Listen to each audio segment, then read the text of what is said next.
Bienvenidos a todos los que nos acompañan el día de hoy. Muchísimas gracias, Brenda Ortiz, atrás de bambalinas, por organizar este evento también. Y bueno, pues sobre todo a ustedes tres. Giovanna, bienvenida a este programa Siempre tu casa. ¿Cómo estás, Giovanna? Gracias, querida Adriana. Estoy tan contenta, tan entusiasmada, porque bueno, por fin llegamos a este momento en que vamos a presentar el audiobook de Para Comerte Mejor, un trabajo que el equipo de Hablemos Escritoras ha llevado a cabo con tanto amor y gracias por este espacio, Adriana. Al contrario, al contrario. Bueno, pues acá tenemos además, bueno, Giovanna es nuestro episodio número 209, lo cual nos encanta, pero una que confió en Hablamos Escritoras mucho antes, cuando apenas estábamos empezando, una escritora que además en ese momento ya empezó a hacer ruido, Solange Rodríguez, qué gusto, tú eres del episodio 189 en Hablemos Escritoras, ya rebasamos los 700, Solange, muchas gracias por tu confianza en ese tiempo. ¿Cómo estás, Solange? Nos estás escuchando desde Guayaquil, Ecuador, ¿verdad? ¿Cómo están? Hola Adriana, hola Gio, hola Amada Elena. Sí, estoy aquí desde Guayaquil, Ecuador, caliente y riesgosa. Estoy en un lugar público corriendo todos los riesgos, niños lloran, suenan botellas, pero estoy aquí convocada por esa realidad maravillosa que es el audiolibro de Gio. Así que aquí estoy. Pues qué contenta estoy yo que la hayas invitado yo. La verdad es que era una mancuerna perfecta Sí. para este libro. Me da muchísimo gusto.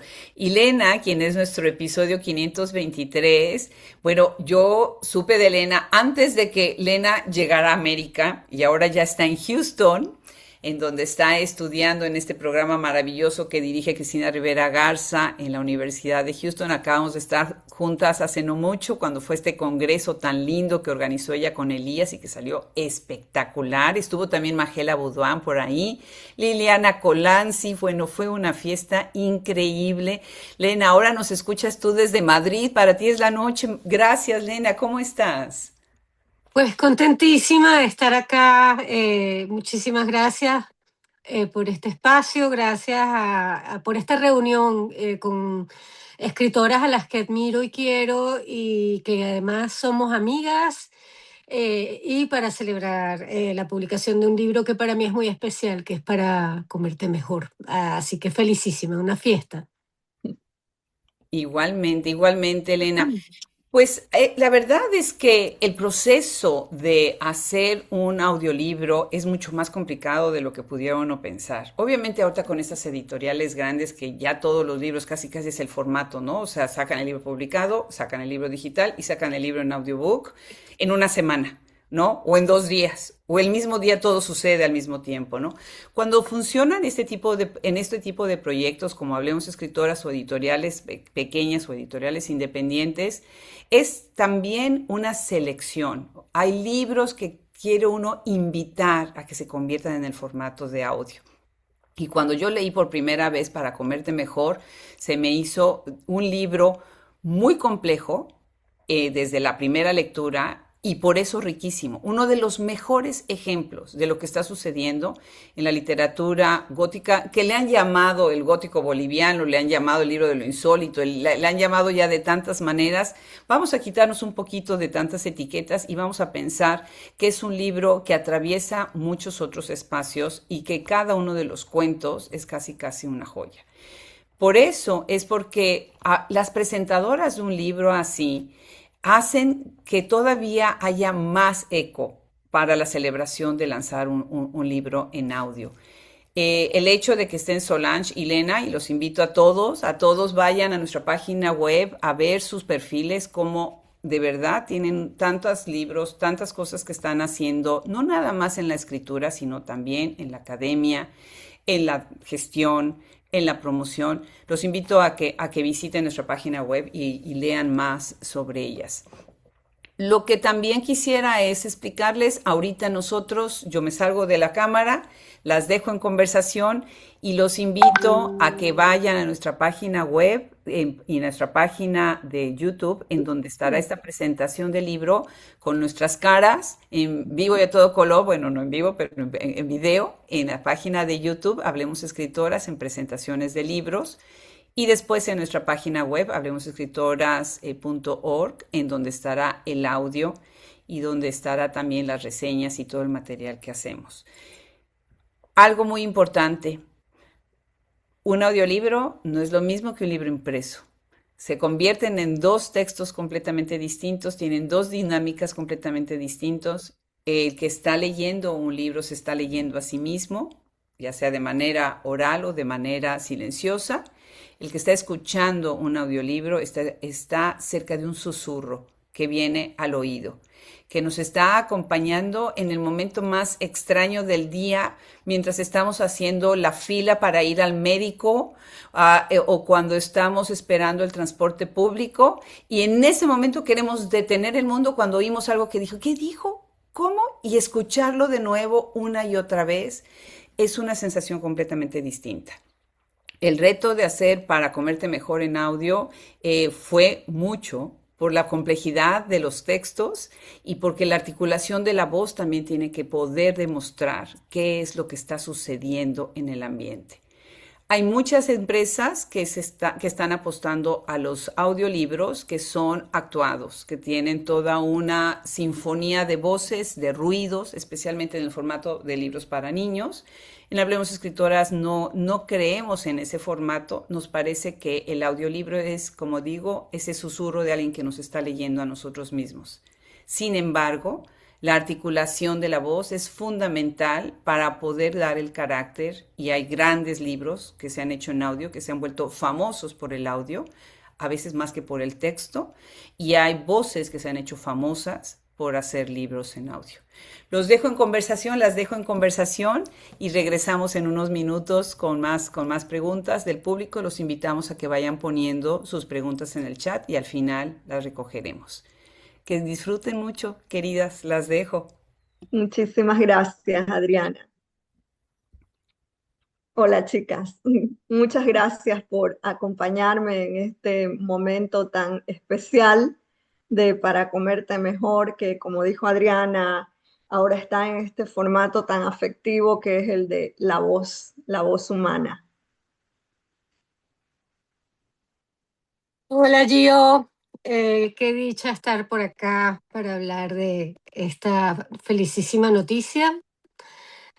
Para Comerte Mejor es un libro que nos une de muchas maneras y eh, a mí acercarme al formato de audiolibro a través de tus letras pues ha sido muy, muy, muy grato. Mientras estaba preparando esta presentación, recordaba conversaciones con Cristina Rivera Garza y acerca de la escritura atravesando el cuerpo, ¿no? La escritura acuerpada. Y vinculando el audiolibro con esta teoría, dije, pues ahí está la voz, ¿no? La voz como una vibración, la voz como ese cuerpo ya vibrando en el aire, y pensé en el cuento de la flauta, y pensé también en ese guiño que tienes en este libro hacia la literatura infantil, con Para Comerte Mejor, con Caperucita Roja, El Flautista de Hamelín. Pensé en la oralidad, en cómo nos cuentan cuentos cuando comemos.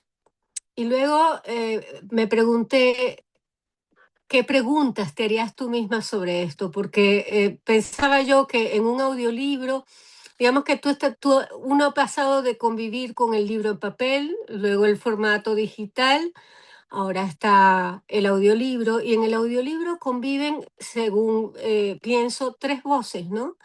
Está primero la voz de la autora, la voz de Giovanna, que es allí también un susurro, un trasfondo, una voz reconocible, una voz que el lector avesado busca.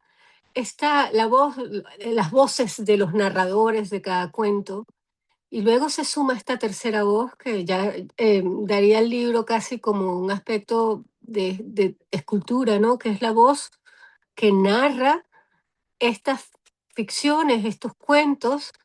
Y me preguntaba yo, ¿no? ¿Cómo se siente una autora con esa voz, que es otro cuerpo, un tercer cuerpo que también interviene acá, ¿no? Y esa quería hacerte esa primera pregunta. Primero, ¿cómo te reencuentras con este libro después de 10 años, desde el 2015, que sale la primera vez, si no me equivoco, y en este nuevo formato? ¿Y cómo es para Giovanna escuchar eh, las narraciones en una tercera voz, en otro cuerpo? Gracias, Lena, queridísima. Primero por esa sensibilidad para, digamos, tomar de esta propuesta de Para Comerte Mejor su lado de cuento de hadas, ¿no? Esta propuesta en la que el cuento de hadas además nos recuerda que una de las narraciones más entrañables es precisamente la que entra por el oído, la que cuando éramos niñas nos narraban y con ese relato nos abrazaban. Yo quería un poco de eso en este libro, ¿no? Quería que a pesar de la oscuridad de algunas historias o del dolor de algunos personajes, hubiera siempre como una mantilla, un poncho caliente, que es el cuento de hadas, que los abrigara en su más profunda soledad, en su desolación, porque en mi infancia eso fue importante para mí, ¿no? El relato que me hacía sentir menos sola, cuando realmente, a veces uno cree que los niños siempre están acompañados, pero yo recuerdo mi propia infancia en los momentos de sentirme muy sola y creo que sin los relatos eso habría sido insoportable, ¿no? Entonces, como decís, el 2015 aparece por primera vez este libro aquí en Estados Unidos con Editorial Sudakia y son 11 años en realidad, porque aparece en junio del 2015. Entonces son 11 años que también a mí me asombra la autonomía que adquiere la literatura y los personajes cuando recorren sus caminos y buscan sus lectoras, sus lectores a través de sellos independientes que abren esos senderos realmente como en el bosque, ¿no? Un bosque inhóspito al principio y de pronto te va llevando a descubrimientos. Y a lo largo de estos años, también lo que pasó es que tuve varias invitaciones a leer mis cuentos. Entonces, algunos de los cuentos leí fragmentos con mi propia voz, por ejemplo, en una feria del libro de Guadalajara, había una actividad, un segmento en que nos invitaban a leer una porción de nuestros relatos y me pidieron que fuera de Para Comerte Mejor. Entonces, es como que había o hay algo en el libro escrito que es convocado desde la voz, ¿no? Que lo llaman a hacerse voz, a hacerse relato oral, a volver en realidad a su origen de relato oral. Y de modo que ahora con esta producción hermosa de Hablemos Escritoras, donde se deposita más que en los efectos especiales en la voz, ¿no? Está, como decís, este cuerpo etéreo y a la vez capaz de materializar, el verbo materializa. Es un camino precioso el que veo que ha hecho este libro y por lo que estoy muy agradecida. Además te conocí cuando presenté este libro, vos presentabas tu libro con Sudakia también, el 2015, entonces fue un momento hermoso, está marcado por muy buen sino este libro. Sí, Hablemos Escritoras tiene una apuesta muy clara por visibilizar escritoras latinoamericanas. ¿Qué significa para ti este libro específico con este título, que este libro sea parte de este catálogo? Pues yo creo que Hablemos Escritoras es un proyecto revolucionario, realmente ha movido el campo cultural de la escritura en español en Estados Unidos. Si bien pone el énfasis, el foco en la producción de escritoras, por eso el título del proyecto, De todos modos, creo que impacta todas las áreas de la cultura en Estados Unidos, incluso la del inglés, porque pone en conversación los modos en que imaginamos en español, ¿no? El inglés y otras lenguas, por supuesto. Entonces es como crear un hogar para nuestra lengua, un refugio y un punto de enorme irradiación desde este lugar que es también nuestra casa para muchas escritoras, ¿no?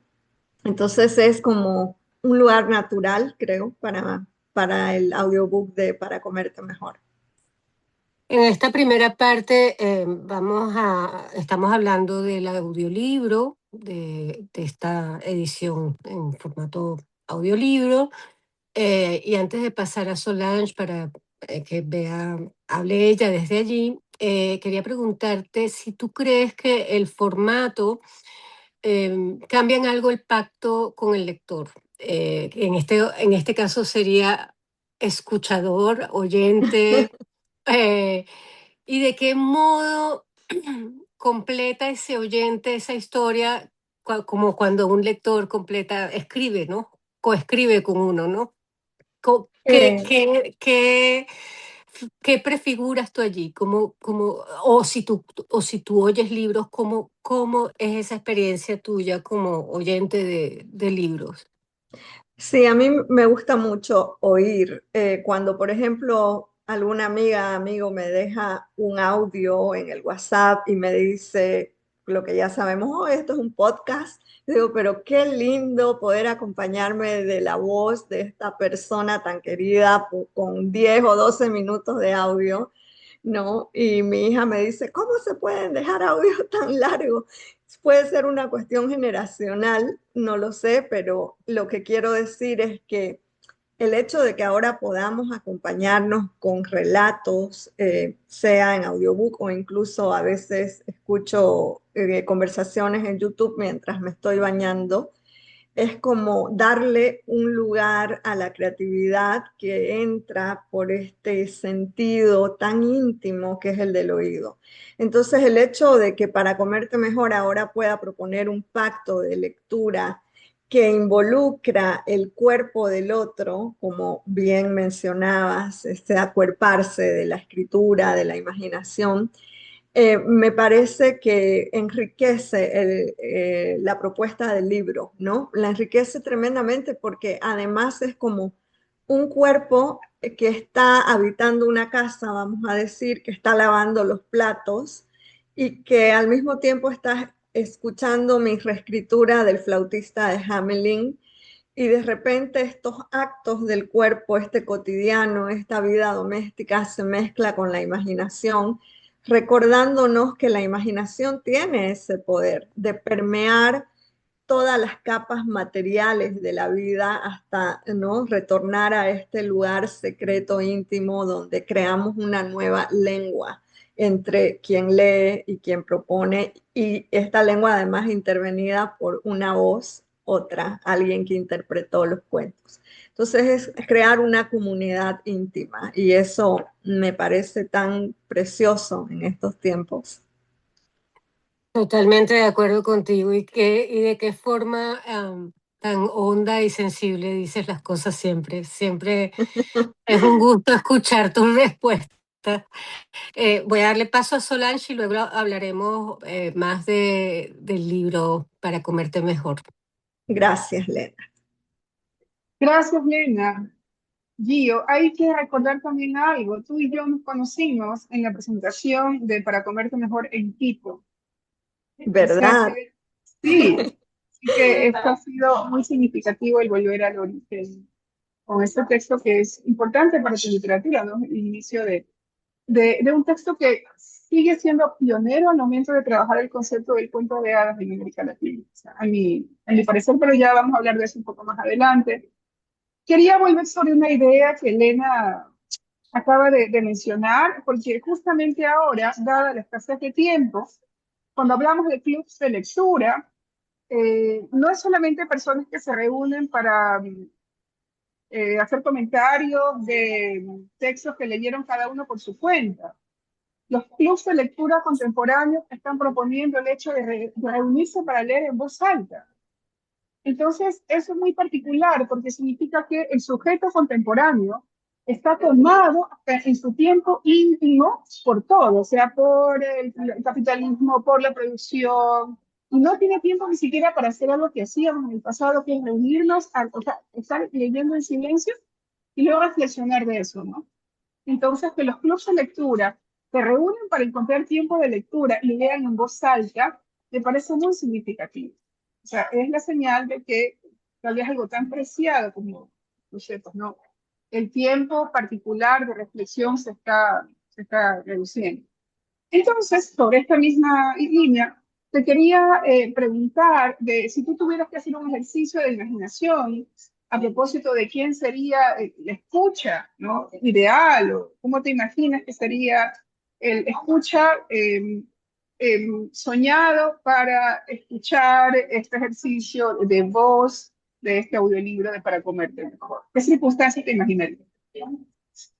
Me encanta lo que propones, Sol, y de hecho el hecho de que hayas mencionado que nos conocimos también vos y yo por este libro, hace que esto sea una celebración de la amistad. Y creo que un libro también es muy poderoso cuando es capaz de hacer eso, ¿no? De constituir una celebración de un encuentro humano importante, trascendente.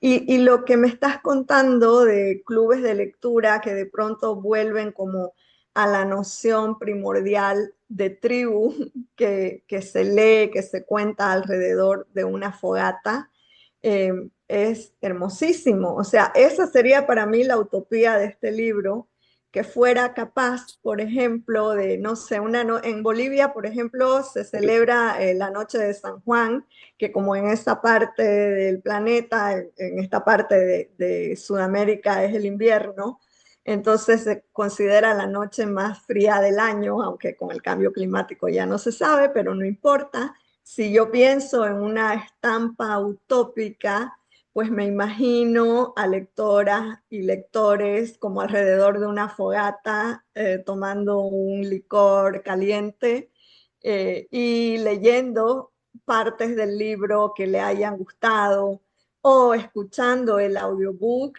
¿no? Interrumpiéndolo un poco para comentar el modo en que la intérprete puso la voz en cierta palabra, porque eso también es algo que, fíjate, he notado y seguramente ustedes lo han notado también en sus clases, cómo hay escritores que saben cómo leer sus textos, ¿no? Que saben darle el tono a una palabra. Hay escritoras que pueden hacer sentir la puntuación, poner la coma, que los puntos suspensivos se sientan en el cuerpo, en las clavículas. Y creo que eso es precioso, ¿no? Esta interfaz entre la letra escrita y la palabra nos permite también aprender a escribir, ¿no? Es decir, practicar nuestra escritura de otro modo, porque el cuerpo también te avisa, aquí hay una piedra, no, aquí hay una piedra en tu página, cuidado. Entonces creo que esa sería como mi estampa ideal, una noche de San Juan y escuchando el audiobook alrededor de una fogata. Oye, querida Gio, y sobre este mismo tema, te pregunto cómo funciona para ti el proceso creativo y la voz. Tú acabas de mencionar el hecho de que uno avanza sin tropezar y que de pronto hay un bache y piedras, ¿no? Te lo pregunto por dos cosas. La primera, creo que quienes te conocemos, y Lena me va a dar la razón, es que creemos que tú tienes algo extraordinario en tu voz.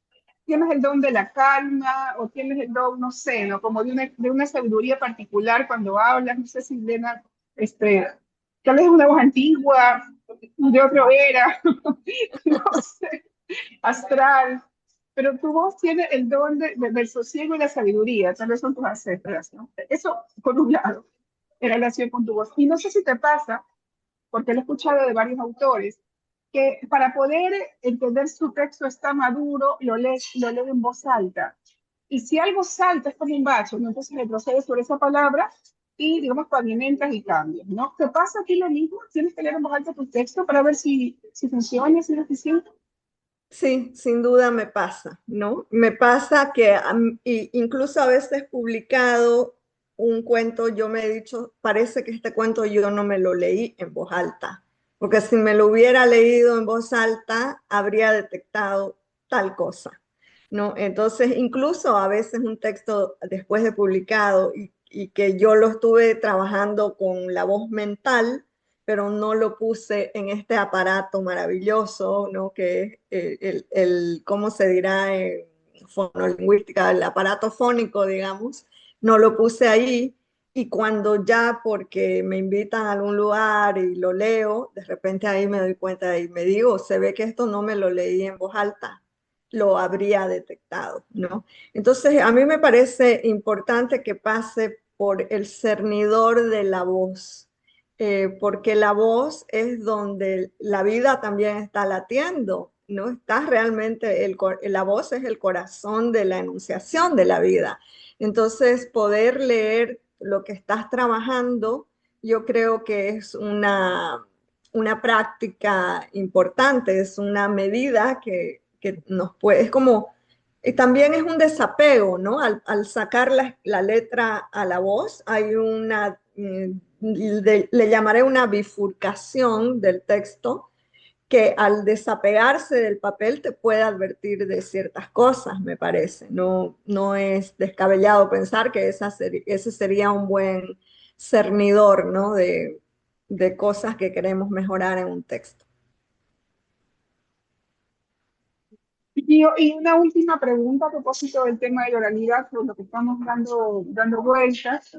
En otras entrevistas que te han realizado a propósito del origen de Para Comerte Mejor, tú mencionas el concepto del ecléptico.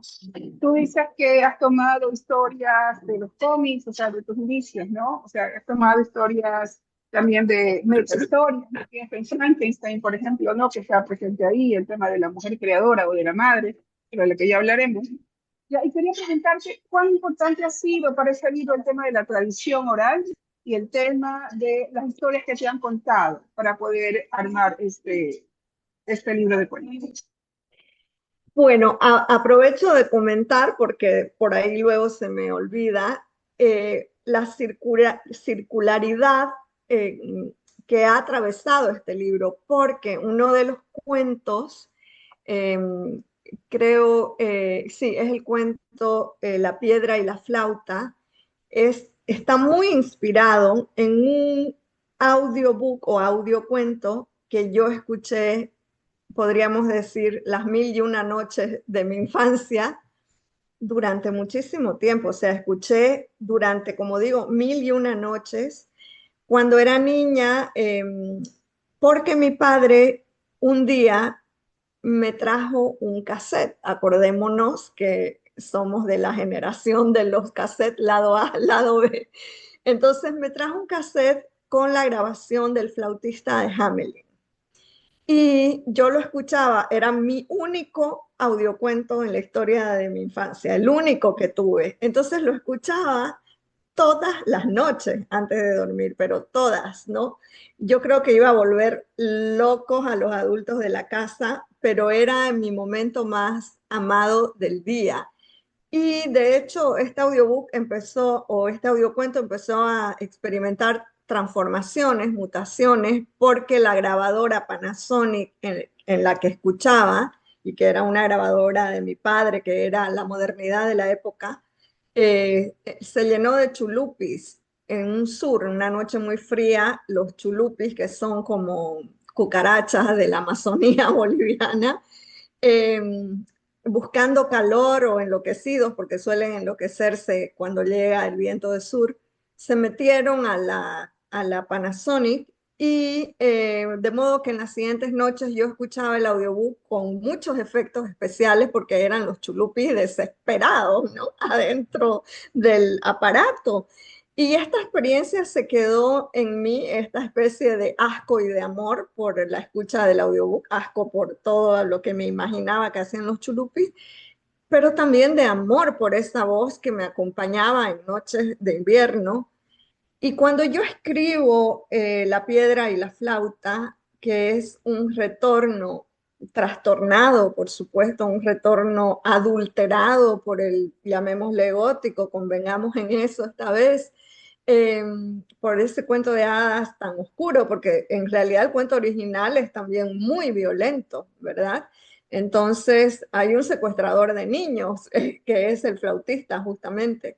Y cuando yo los reescribo, en realidad estoy conectándome con la pasión que me produjo la escucha del audiocuento. Entonces me maravilla la pregunta que me haces porque me hace dar cuenta de la circularidad que ahora el formato ha dado, porque ahora mi cuento, La piedra y la flauta, ha vuelto a su origen, ¿no? Ahora es un audiocuento y eso me parece magia y creo que la magia existe en este sentido. Gracias, Gio. Le doy paso a Elena, si tiene más preguntas o comentarios. Gracias, Solange. Aquí estoy de vuelta. Quería recordarle también a quienes nos escuchan que vayan pensando si tienen preguntas para Giovanna, que podrán hacerlas al final. ¿No veo a Giovanna? ¿No me ves? Ah, Yo ahora sí. sí. Estaba Digo viendo a aquí, Solange. dije, ¿será que otra magia se ha producido? O- Otra forma de circularidad. Sí.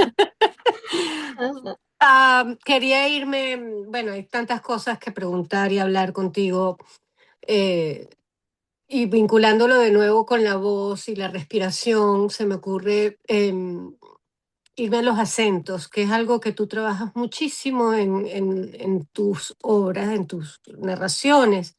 Tienes una capacidad asombrosa, una plasticidad increíble para escribir cómo hablan en distintas zonas geográficas.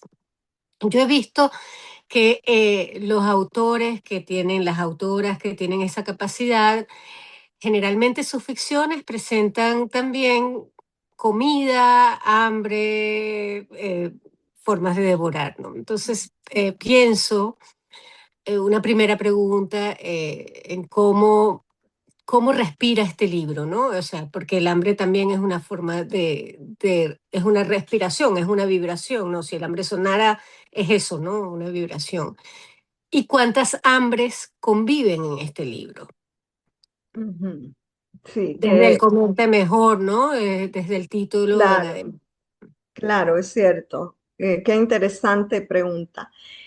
Pues yo creo que en este libro la mayor parte de los sujetos tienen esa voracidad. Por ejemplo, la tierra en el cuento Kefenwa, que es la historia de una profesora francesa o de francés, no lo tenemos muy claro, pero que se mueve en otra lengua, eh, llega justo a Haití por un trabajo y en ese momento se produce el terremoto tan terrible que ocurrió hace muchos años y la tierra se abre demostrando sus fauces, su voracidad, pero también regurgitando el pasado, ¿no? La historia de Haití.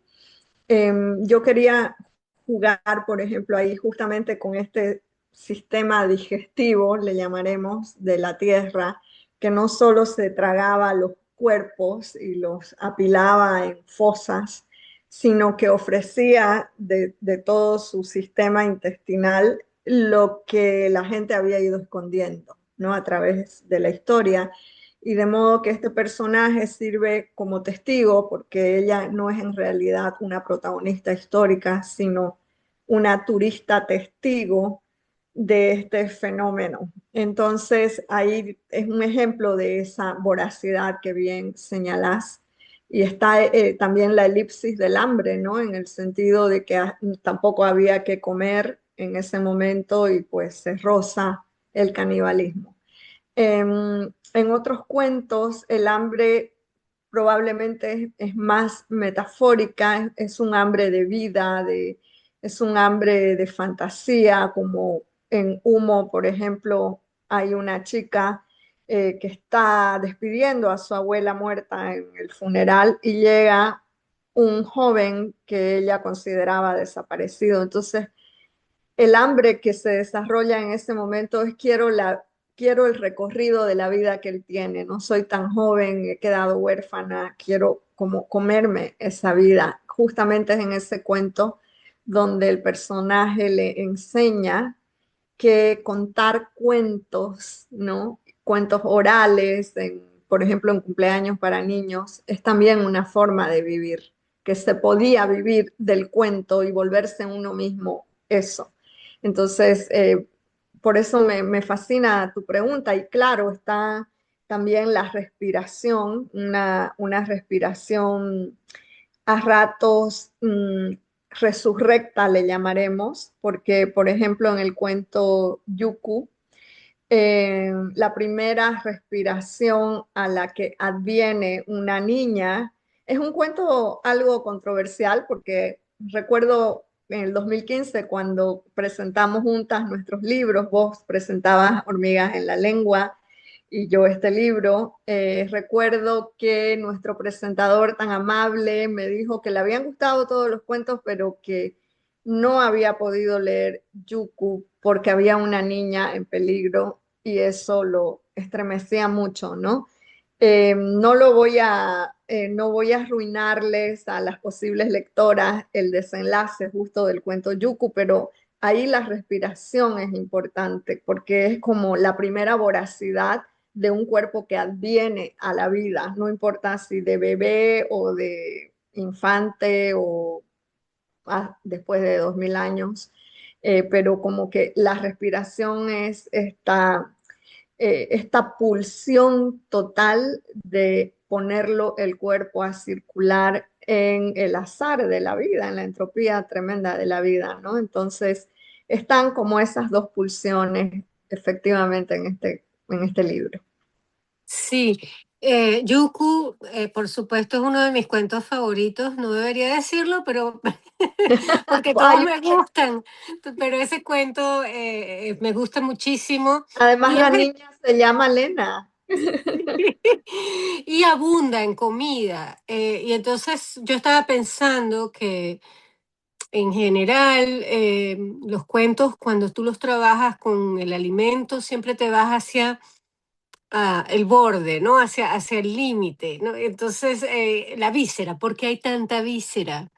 ¿Por qué Mm, hay tantas tripas? ¿Por qué hay tantas embutidos? Y pensé otra vez en esas pulsiones que conviven, ¿no? La pulsión de vida y muerte, y pensé en la cola de lagartija que se desprende en uno de los primeros cuentos y que se queda, la usa como metáfora para hablar sí, en el cuento en el primer cuento de la misma de tu especie, misma de especie. tu misma especie, y está claro, la cola ya no tiene vida y sin embargo se mueve, ¿no? Ujú, Al alimento, pues tú matas para vivir, ¿no? ujú. Entonces, ¿cómo es que esas dos pulsiones conviven en tu trabajo?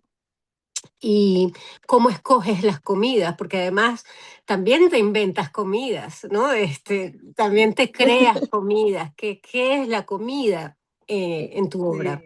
Sí, sí. Ah, No solo el qué hambre, sino, ajá, vamos a satisfacer el hambre, que es seguir viviendo. ¿Qué es la comida?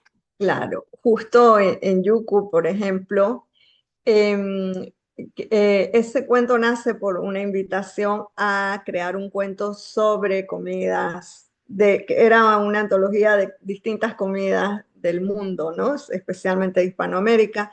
Entonces me preguntaron por un plato boliviano. Y yo pensé en un plato que en mi niñez me hubiera producido justo esa ambivalencia de sensaciones visuales, gustativas, porque la comida también tiene ese potencial que no solo entra por la lengua, ¿no? Entra por la vista, por el olfato, o sea, es un cuerpo totalmente multidimensional la comida. la olés, la degustás, la ves, incluso a veces el sonido de algo que se está fritando ya es como una invitación a la imaginación. Es muy imaginativa. Y entonces cuando yo pensé, por ejemplo, en este cuento, dije, ¿qué comida de niña me produjo una pulsión contradictoria, ¿no? Por un lado, el deseo y por otra parte, el asco. Entonces pensé, por ejemplo, en el coto relleno, que justamente lo que hacía mi abuela cuando no, los días en que había sobrado un poco de esto del día anterior y un poco del otro, pues tomaba el coto de la gallina y lo rellenaba, lo embutía con arroz, con choricito, con lo que fuera, y era el coto relleno. Y ver eso en un plato era como el asco más absoluto. Yo corría, salía disparando hacia el infinito, como no quería, pero como me obligaban a comer, había esta además cuestión obligatoria en la niñez, vas a comer, y ya cuando el sabor llegaba, me admiraba, mi cuerpo se admiraba de que cómo podía huir de esa propuesta, ¿no? Entonces un poco en Yuku quise jugar con ese portal ambivalente de el deseo y el asco, que son tan hermanos además, ¿no? Son tan íntimamente siameses el deseo y el asco, tanto en todos los placeres de la carne. Me parece que un deseo es extremo cuando está al borde de entrar al objeto. Entonces, yo quería rescatar eso y en general me gusta jugar justamente con esa frontera, con esa liminalidad entre el deseo y el asco. Y qué rico escucharte y qué pena que siempre dependemos del tiempo. Porque tengo mil preguntas más en la cabeza, pero bueno, ya te las haré en otro momento. Voy a darle paso a Solange porque también tiene mil preguntas para luego seguir con la dinámica de la presentación. Así es, Elena, nos quedamos crudas conversando con Gio a propósito del tema de la comida. Voy a hacer un giro a propósito de un cuento, voy a focalizarme en uno, por asunto de tiempo, que volvió a volarme la cabeza, Gio. Yo estoy en este momento trabajando sobre cuentos de tradición oral, cuentos de hadas con mis alumnos de la universidad y hablamos del tema de la sombra y escuchar en el bosque me ha dejado escalofriada, justamente porque eh, tú trabajas como quien no quiere la cosa, como quien sugiere, como quien deja caer sin querer cosas terribles. O sea, y son temas, te digo, o sea, tienes una relación madre-hija que se supone que deben ser siempre cosas idílicas, ¿no? Entonces, yo te pregunto, cuál es tu estrategia como autora para contarnos lo terrible, lo escalofriante, si tienes algún tipo de idea previa siempre o parte de una pulsión, de una sensación, porque creo que lo haces magistralmente, ¿no? Estamos leyendo algo espantoso y ya lo leímos, ¿no? Y ya nos afectó y ya quedamos inquietos, pero pareciera que no ha pasado nada porque tú lo dices con tu encanto, con tu voz y con tu manera tan sutil que ya estamos adentro de esa magia terrible. Qué lindo esto, el modo en que lo planteas, Sol, porque me hace pensar que cuando decís estrategia, me hace pensar que quizás aprendí precisamente de los cuentos de hadas, esto que el cuento de hadas dice, pero que también no sabes en qué momento lo que le ha pasado al personaje, a la princesa, al príncipe, al niño abandonado en el bosque, te está pasando a vos, que es el encantamiento, ¿no? El encantamiento me parece, la estrategia de un cuento clásico y es algo que me gusta de algún modo desafiarme a hacer a mí también en mi texto, porque el encantamiento no solo es cuando la bruja del bosque saca su varita, que puede ser el gajo de un árbol, y dice, te convertiré en rana, ¿no? Y de pronto la bella princesa ahora es una rana dentro del bosque, en el estanque, sino que el cuento de hadas, para llegar a ese momento, ha generado las condiciones semióticas, ¿no?, que habiliten ese momento. y que de tal modo que esa transformación hasta te parece esperada. Uno dice otra vez la misma historia, pero esa otra vez la misma historia ha vuelto a encantarte, ¿no? Porque la narración ha creado un bosque, ha creado una oscuridad, una humedad, unos pajaritos con piquitos muy curvos, en fin, ha creado todo para que el encantamiento sea un resultado natural. Y es algo que busco también en mi texto, ¿no? Generar el encantamiento, de tal modo que ojalá, es también mi ambición, que digamos después de una página, quien lee diga, no me puedo salir del cuento, tengo que terminarlo, ¿no? ¿Por qué? Porque estoy encantada o encantado en este bosque, en este mundo, en este castillo o lo que sea que esté proponiendo el texto. Entonces, gracias, me encantó la pregunta porque me hizo pensar didácticamente, digamos. Gracias, querida Gio. Le vamos a dar paso a Adri. Gracias, Sol. Adriana, estás con mute. Gracias, me encanta. Hablándome a mí misma, ¿ven? Qué buenas preguntas. Qué lástima que no tenemos más tiempo. En serio, obviamente todavía tenemos unos minutos. Vamos a dejar al público también que nos pregunte, pero me quedo anotadas las preguntas de ustedes porque de verdad lo que acaban ahorita de hacer es una prueba de cómo los libros nos hermanan. O sea, Solange conoció a Giovanna en la presentación del libro. Lena estaba compartiendo a la misma editorial, que por cierto un saludo enorme para Asdrúbal y para Sudakia. Nos da tanto gusto que se haya hecho este acuerdo también porque Sudakia ha publicado a tantas escritoras tan buenas y escritores también, ¿no? Una cosa que antes de dejar paso a las preguntas, que hay varias, por supuesto, muchas gracias a quienes nos están acompañando hoy. Una cosa que quiero remarcar es que es cierto lo que dijeron, lo que preguntaron Solange y Lena. Giovanna tiene cuentos que a veces hasta nos cuesta trabajo leerlos, porque, o sea, en el bosque yo también, o sea, pasé saliva. Y este es un libro que además lo he leído y escuchado varias veces, muchas veces, ¿no? Y cada vez que lo leía o que lo escuchaba, me pasaba exactamente lo mismo, ¿no? O sea, la idea también de la salud mental me parece también muy relevante, el manejo de la salud mental, el manejo de lo boliviano y de los elementos como la coca, como los líderes políticos, ¿no? El hecho también al mesianismo.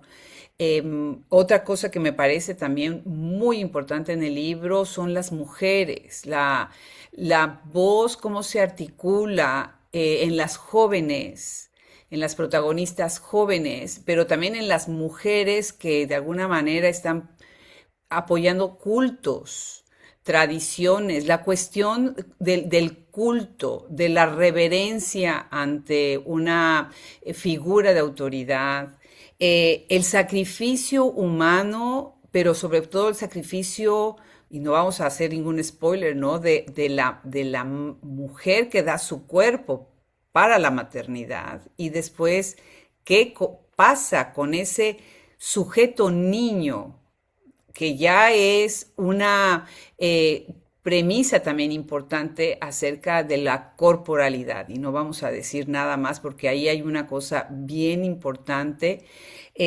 Tus inicios, Giovanna, los inicios de los cuentos, desde la primera oración se queda uno ya en la intriga, ¿no? Y obviamente, bueno, pues estamos muy contentos porque lo que decía Solange acerca de la voz de Giovanna me dio mucho gusto, como voz de sosiego y armonía. Nos costó mucho trabajo encontrar la voz correcta para poder narrar este libro.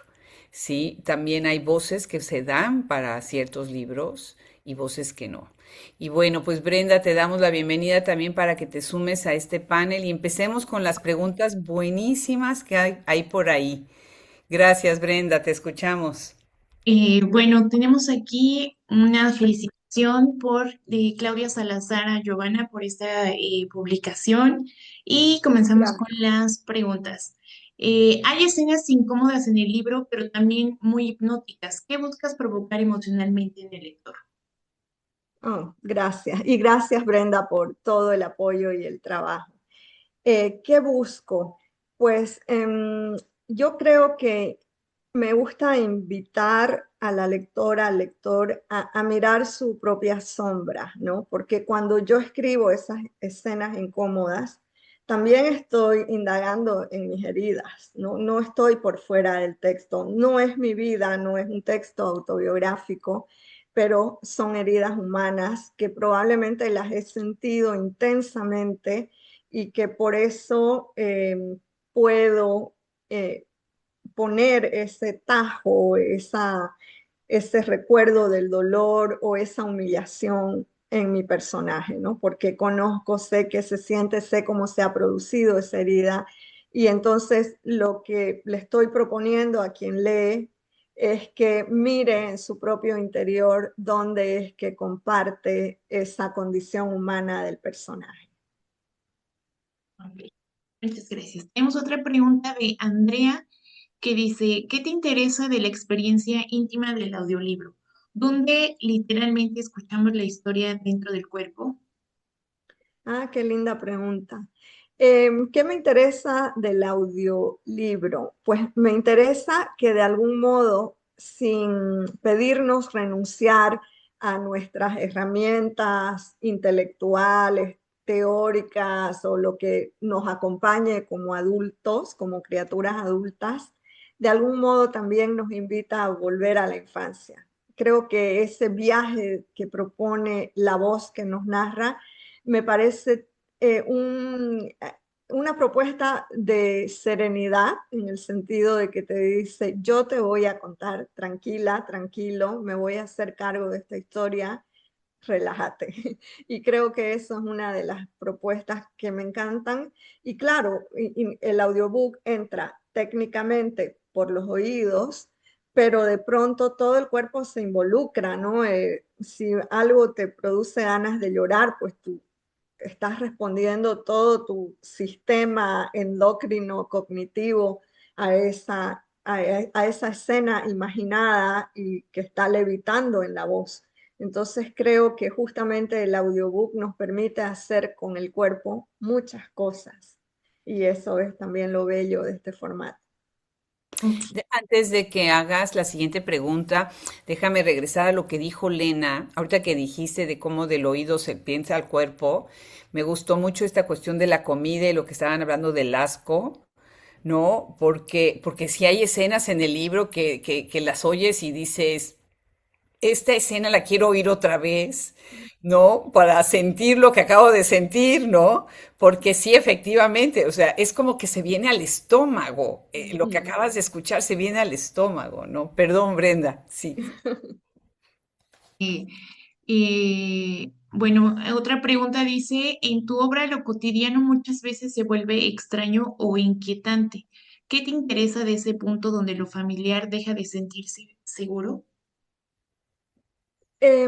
Bueno, creo que justo me interesa el modo en que si hablamos de, por ejemplo, de géneros literarios, el modo en que el realismo y las propuestas no tan miméticas, el fantástico sobre todo, conversan, ¿no? Ya Freud lo propuso con lo uncanny, fue un precursor de los géneros mutantes del siglo XX y de este siglo en términos literarios, quiero decir, porque nos enseñó a poner la mirada en las cosas que creemos sabidas. Y yo creo que una cosa, algo que me gusta hacer en mi escritura es proponerle al lector, a la lectora, que mire su entorno, aquello que cree conocer, que cree súper sabido, ¿no? Que está gastado por el uso, por la mirada, por la movilidad de los objetos, que lo mire con otros ojos y va a descubrir su potencia, se le va a revelar un secreto de aquello tan sabido. Y eso es lo que yo en realidad estoy ambicionando en quien lee, que a través de una propuesta, una historia, unos personajes, los personajes lo obliguen a mirar el entorno doméstico cotidiano y descubrir ahí la potencia monstruosa, que en realidad es una potencia con la que convivimos todos los días, lo monstruoso, ¿no? Solamente que pues está cubierto por, como digo, el manejo de lo doméstico. Gracias. Liliana Suárez, cuando hablaba sobre el encantamiento en cada uno de tus relatos, nos dice que si cuando lo lees en voz alta te das cuenta de ese encantamiento. Sí, y gracias Liliana por la pregunta. Sí, y lo disfruto. Es curioso porque algo precioso que tiene la voz, y creo que lo mencionaba hace un rato, de cómo la voz desapega la letra, la vuelve un cuerpo alterno al cuerpo literario del papel. Em, y cuando yo leo, y si yo misma siento que me estoy meciendo, ¿no? Por eso digo que el audiobook nos devuelve a una infancia. Cuando yo siento que lo que estoy leyendo me está meciendo a mí misma, es decir, que me he convertido en lectora, no soy quien escribe, ya no soy quien escribe o quien ha escrito ese texto, ya soy la lectora de ese texto que escribí en otro momento, en este otro rol de que me estoy leyendo en voz alta y me acuno a mí misma, me parece un momento importante de la actividad creativa y creadora, ¿no? Me parece necesario casi, y es algo que también yo les sugiero, por ejemplo, a mis estudiantes, ¿no? Que se lean en voz alta. Gracias. Otra pregunta dice, en los dos nombres de Saulo, ¿te afectó ese tránsito entre los trastornos mentales? Sí, sin duda. Los dos nombres de Saulo es un cuento que me dolió mucho escribirlo, ¿no? Porque en ese momento mi hermano menor estaba atravesando una crisis de, justamente una crisis de orden psicológico muy dolorosa y yo estaba haciendo la tesis del doctorado. Siempre digo que en ese momento hice dos tesis. Estaba haciendo mi tesis doctoral, trabajando con novelas mexicanas, pero también estaba investigando en libros muy antiguos. Recuerdo que me compré un manual de los años 60 que hablaba sobre los distintos trastornos mentales, ¿no? Como la psicosis, la esquizofrenia. Creo que en ese momento ni siquiera existía o no estaba muy establecido en la comunidad médica la enfermedad de la bipolaridad. Ni siquiera sé ya si es una enfermedad o una circunstancia más de las tantas que la estructura psíquica de un ser humano puede habitar, atravesar, ¿no?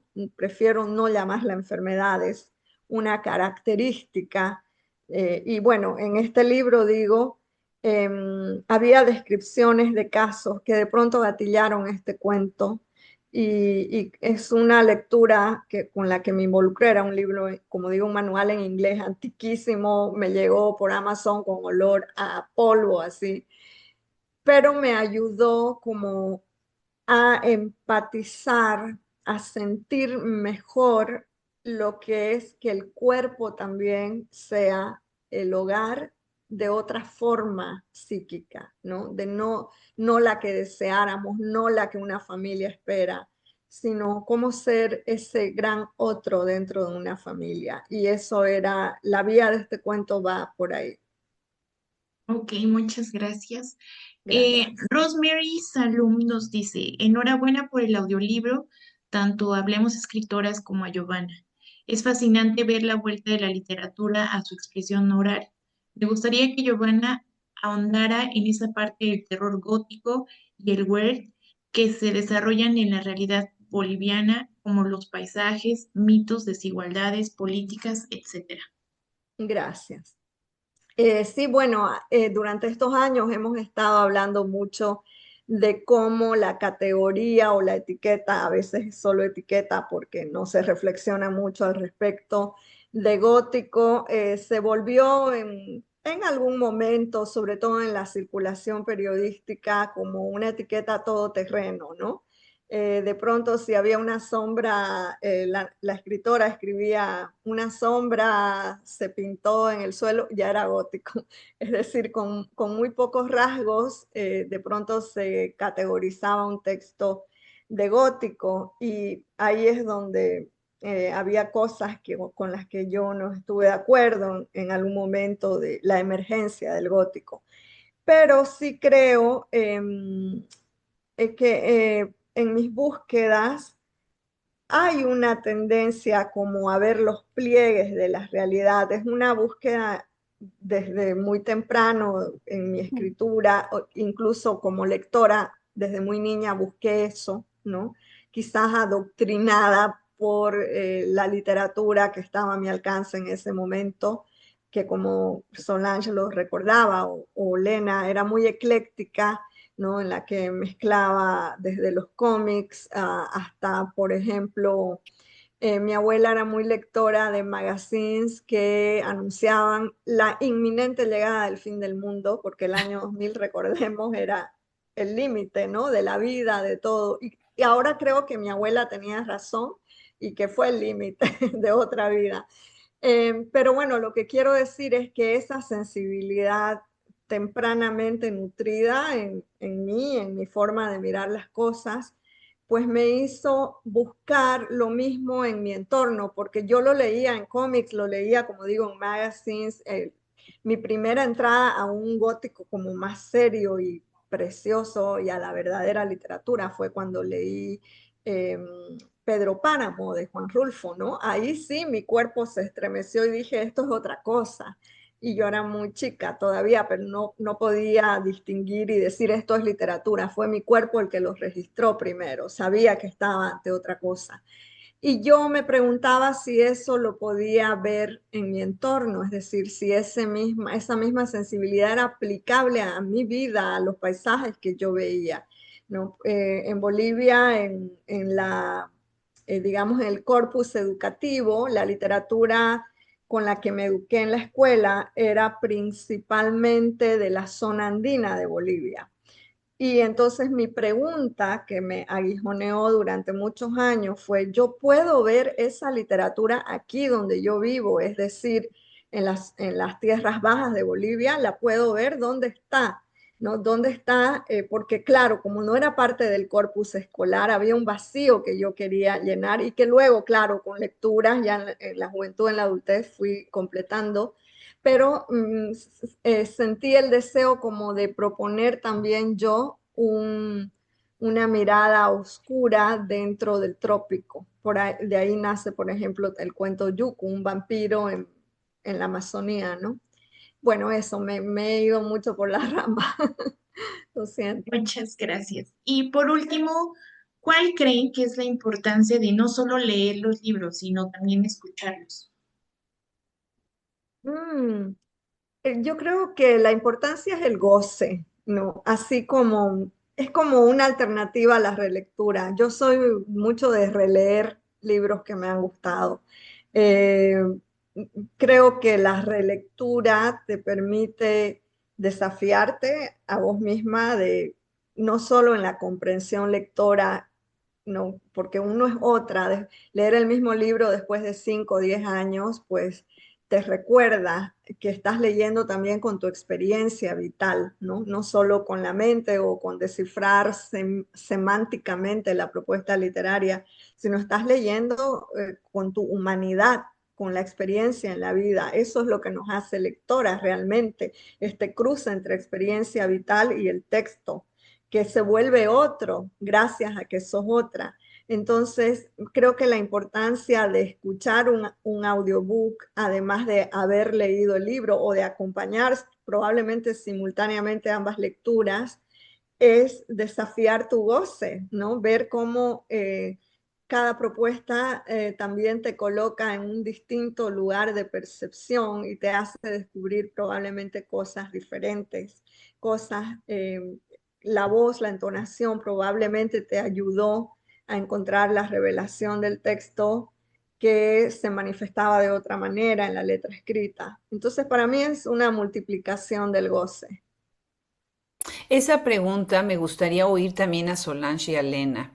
Si pudiera, no extendiéndose mucho, pero oír que es también, ¿quieres repetir la pregunta, Brenda? Me encanta tu respuesta, Gio, pero creo que viene mucho también a colación de, para ustedes, porque en algún momento ustedes también tienen audiolibros o tendrán audiolibros, ¿no? ¿Puedes repetirla, Brenda, por favor? Claro. ¿Cuál creen que es la importancia de no solo leer los libros, sino también escucharlos? Quien quiera. Yo creo que estoy de acuerdo con lo que dice Gio, el goce, multiplicar el goce, pero también multiplicar las historias, ¿no? Yo creo que las historias, la voz lleva las historias más rápido que el papel, pienso, ¿no? Entonces, es llegar a más sitios. eh, Como decía también Giovanna, pues de pronto estás en actividades a las que no puedes renunciar, actividades cotidianas de la casa o lo que fuera, y tienes la oportunidad de poder acercarte a una historia. Y luego diría que también se le añade una capa más, que le añade un volumen, le agrega volumen a la historia, ¿no? Y una capa de significado, una capa semántica que puede ser muy, muy interesante, ¿no? El regalo de esa otra voz, de escuchar una voz distinta a la que escuchamos nosotros con nosotros mismos cuando estamos leyendo, esa voz que no sabemos, propia que no sabemos describir, ¿no? Eh, sí, es volver, ¿no? Es volver a la oralidad y a los cuentos que nos leían para comer, a alguien haciéndonos voces según nos leían los cuentos. Entonces es recuperar también ese territorio. En mi caso, yo creo que tiene mucho que ver con el concepto de secreto, que yo estoy escuchando algo en privado con mis audífonos ahora y nadie sabe qué estoy haciendo o qué estoy oyendo. Entonces, de pronto puedo estar escuchando una historia erótica o un chisme o el audiolibro de Gio, ¿no? Creo que lo que escucho en privado, en mis oídos, es solamente mío. Y yo creo que el audiolibro me permite hacer esa cosa en secreto. Me baño y escucho el audiolibro, cocino y escucho el audiolibro, voy a mi trabajo, escucho el audiolibro y estoy viviendo mi propio secreto, ¿no? Íntimo, que lo puedo también volver oral si le cuento a alguien lo que estoy escuchando, ¿no? Pero a mí me gusta mucho esta idea de la intimidad, que me da la idea de lo privado, que escuchar algo que me lo dicen, ¿no? Aquí al oído. Me encanta. Pues muchísimas gracias. Yo quisiera cerrar esta presentación con algo muy importante. La portada de un audiolibro, sí, también es una propuesta, es un statement. Para Comerte Mejor estamos lanzando en Hablemos Escritoras lo que será nuestra nueva colección, ya nuestro branding para lo que son audiolibros.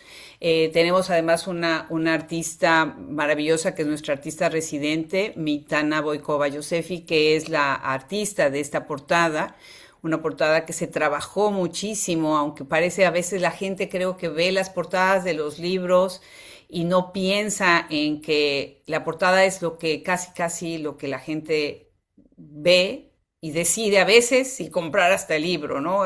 Ahora hay un peso en lo visual tan fuerte, ¿no? Entonces, esta idea de este sol, que en algunos de los cuentos de Giovanna es como si de verdad estuvieran los personajes atravesando por un desierto, ¿no? De una manera totalmente granular, como se ve en la portada, ¿no?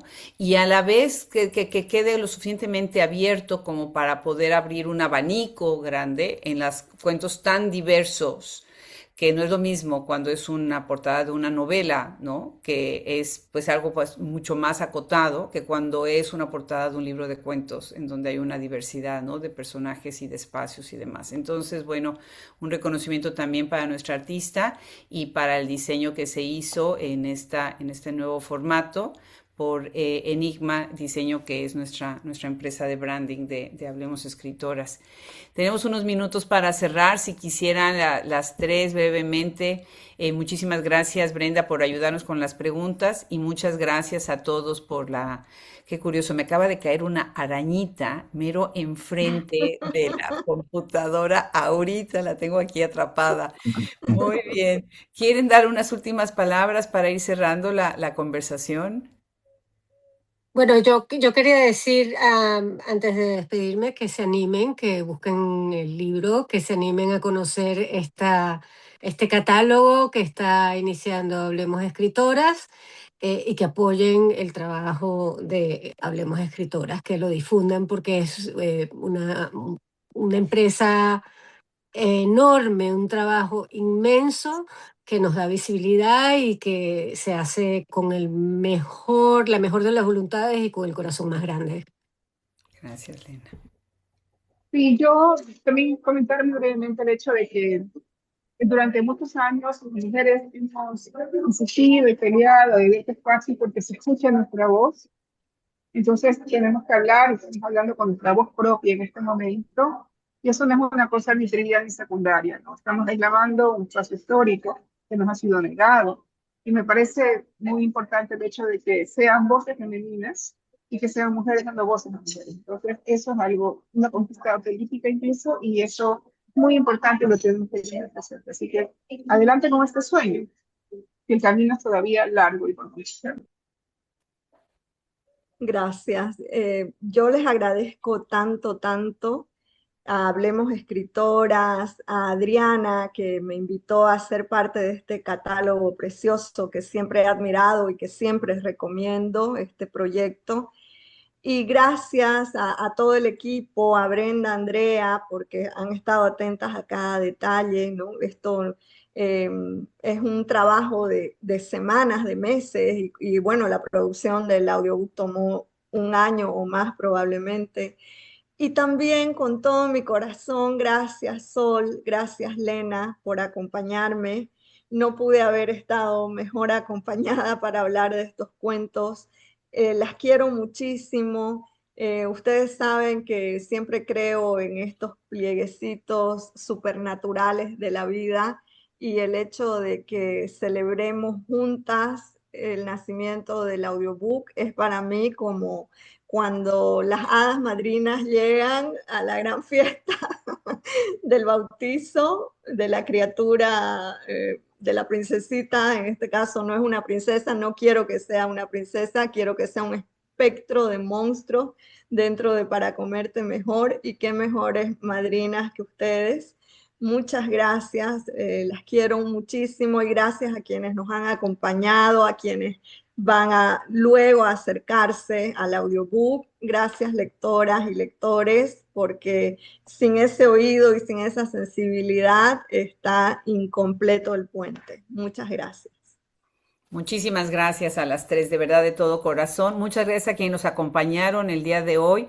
No olviden, este libro está disponible en todas las plataformas de audio, y si quieren, por favor, invitar a que nos escuchen, a que vean estas preciosas escritoras en nuestro canal de YouTube y en nuestra página web.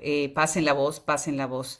Gracias, Brenda. Un abrazo enorme. Giovanna, felicidades por tanto, por tanto, por tanto. Lena, de verdad, felicidades. Gracias por estar ahora en esta tierra americana, ¿verdad? Mucho vas a impactar también la literatura desde acá. Solange, enorme, enorme que te hayas sumado desde ese lugar que también es tan entrañable para Hablemos Escritoras.